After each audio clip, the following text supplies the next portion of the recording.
Ohana Igbo mulunza mozo. Biko no do. Nenekena no this short video anu waketa nene ya nwere hem choice sky nene this video maka onwe ndị Igbo na-atụ n'enu si wele begi malebem iwele begi imalebem and enwekwa something one woman gwara one certain time o si na nwa na nwere nne na nna fo ebe mma na mpa onye ọzọ dị ndụ na advice ụmụazị ya iwele that advice ahụ wee mụta ihe iwele wee mụta ihe. The reason why nne weta this video na-eti ya nwere ndị Igbo anyị na-infuse n'ime is that na Igbo anara agba ọsọ mmiri n'oge ndị be anyị agba ọsọ mmiri n'oge ọ bụ na ọ bụrụ na ihe a metụtabere anyị adịghị eke nkwụchi ya n'oge. I know why now sound this very well in this time because this is the same one Maazị Nnamdi Kanu tibelu kemgbe many years ago and nwere onye kwete n'ihe ọ na-ekwetele 10 years later. Epụtazi kita na-replay video mgbe o kwuchara omenala mgbe o kwuchara ihe dị otu a mana mgbe a na-ekwu ya many people dey against these are the same thing unu na-agwa m unu na-akpọli m ma na-ekwute Igbo Muslim na-ekwute ha. These people dey small mana they have the money, they have the voice to do something. For example, ihe mere onye Igbo bụ onye Christian ọmang viral, ihe mere onye Igbo bụ onye omenala ọmanga viral, mana ka ihe mere onye Igbo bụ Muslim ya afụ ndị Hausa nọ n'ugwu Hausa ma ndị nọ na London ma ndị nọ na Britain ma ndị nọ na even share because no metụta their Muslim community. Gwakene m onye Igbo bụ Muslim that has come out to criticize and to say things ndị ugwu and ndị Fulani na-eme in our eastern zone because ọ dịbe rampant because people are not saying anything about it. Mana nene this video ihe nwan this guy ukwu ihe me nje weta this type of video bụ na ihe na-eme ka anyị wele ya na-amụta ya nene this video ka ndị ọbụla na nkwo too much nene this video. When Adebayo Shittu insists saying go bring Sharia law come Oyo State, I was calling on my Yoruba brothers and warning them. The reason why I won't take the matter serious, now when I see him and Gumi stand together in a picture, now I know say there is fire on the mountain in Oyo State. For those of now we don't know the gist, Shittu, na former minister, and he promise say if they make him governor, saying go bring Sharia law come Oyo State, whether Yoruba like it or not. At the point, he was even accusing the Christians, saying that them they oppose Sharia law. The rest of the Yoruba want Sharia law. This same Shittu, don't forget, say we have traditional worshipper, we have Muslim, we have Christian in Oyo State. Always quick to drag Christian into their mud, into their rubbish, because they know say Christian are peaceful people. A lot of people opposing that thing, na traditional worshipper, because when you check Oyo very well, no be Christian state, no be Muslim state, na traditional worship state. Those traditional worshipper know what Sharia law is, they say they don't want them. Instead of Shittu blaming the traditional worshipper because say those one go react, he decide to leave those one alone and start blaming it on Christ. That is not even the reason why I'm doing this video. When Shittu make that claim saying go bring Sharia law to Oyo State, you know what happen? A lot of traditional worshippers start opposing it. A lot of Yorubas oppose it. Now I know say as they oppose them, problem go start. Fast forward to today now, terrible things don't they happen for your state. Person wey T group cash recently for your state, those teachers, they be Christian, a teacher but they are Christian. They catch this group of people, one of them now, they don't come out in head from him body. We know if you use some words for social media, and understand what they and they talk. This video now, I'm calling on our President Tinubu. Nigeria never divided, so now used to be our president, and we the citizens have right to talk when things no go right in the country. That we do respect. I'm calling on you to come and help us in Nigeria. I'm not a Yoruba boy, I be middle belter. This is what we are going through. This person with the pie yesterday can be my father. That is why I'm calling out. The thing is so very terrible. When I watch the video, tears they come out from my eye. That is why I'm not supposed to make this video. I say no, take things like that, no go talk, because when you start talking truth in Nigeria, DSS come for you. But maybe now this truth stuff, now go quiet person like me. Because you get some things where I know they feel keep quiet, I must talk. So our president, please, you need to look into this matter. Call this man, this Shittu especially, he is the #1 suspect, not the police officer. But to me, now they're supposed to call force for interrogation.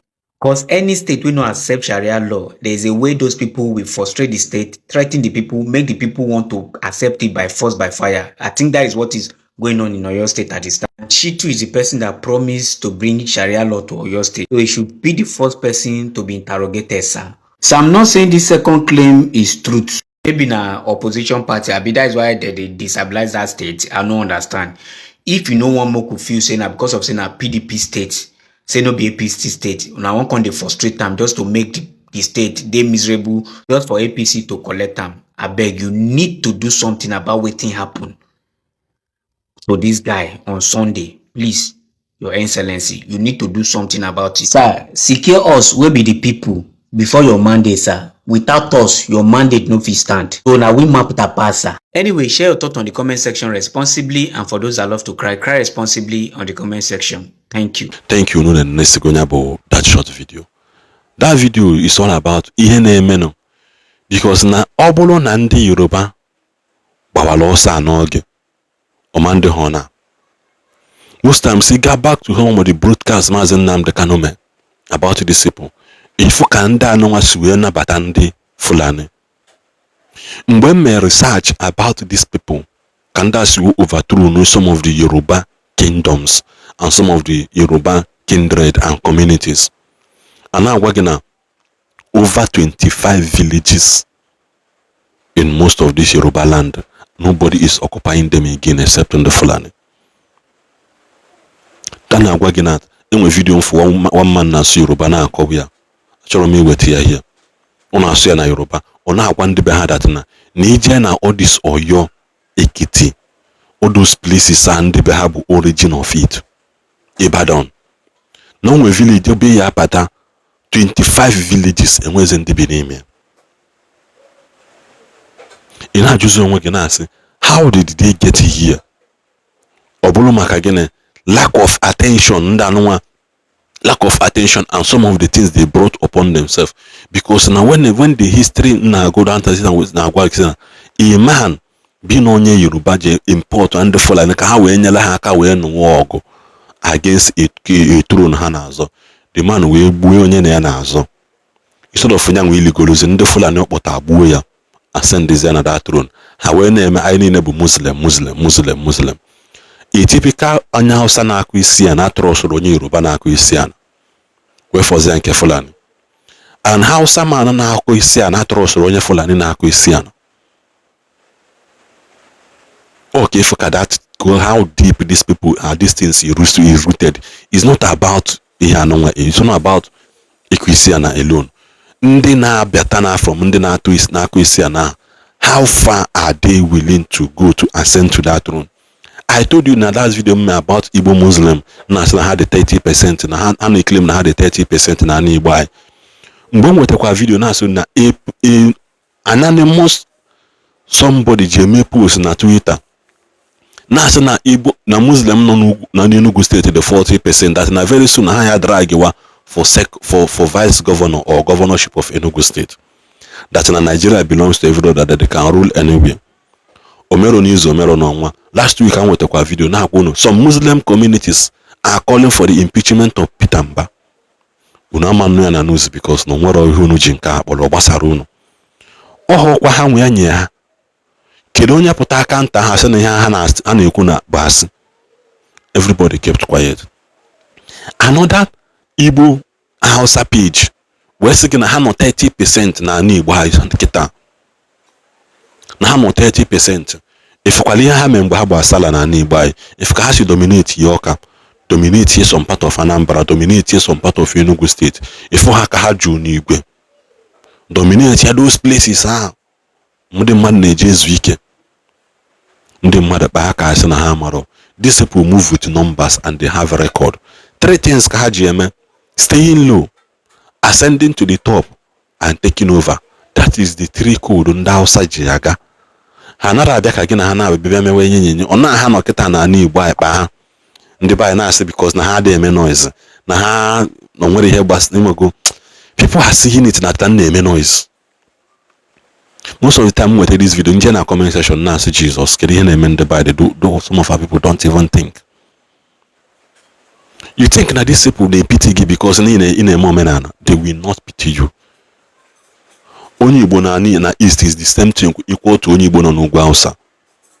Ha ncha bụ Kafiri, ha ncha bụ Arịnị.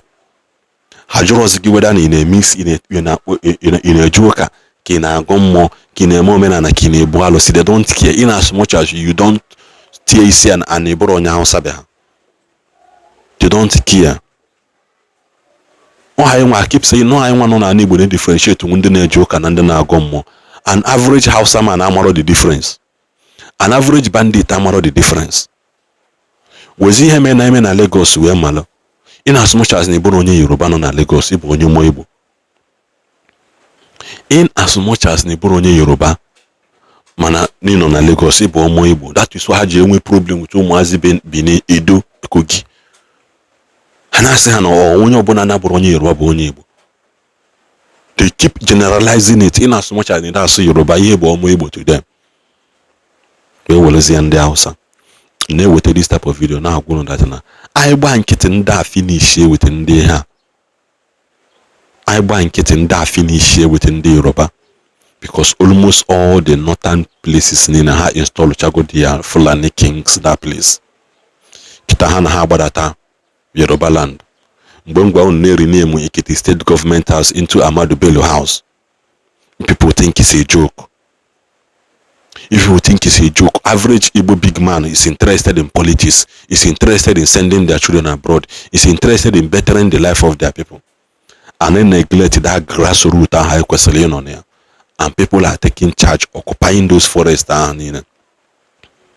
People are taking charge, occupying those territories. You know, like that. You are talking rubbish. You don't know what you are saying. If you think that the person don't know what he's saying, why not you go back and do your own research? You put in the data index iPhone from 2020 to 2024. Then from 2024 to 2026 so far. The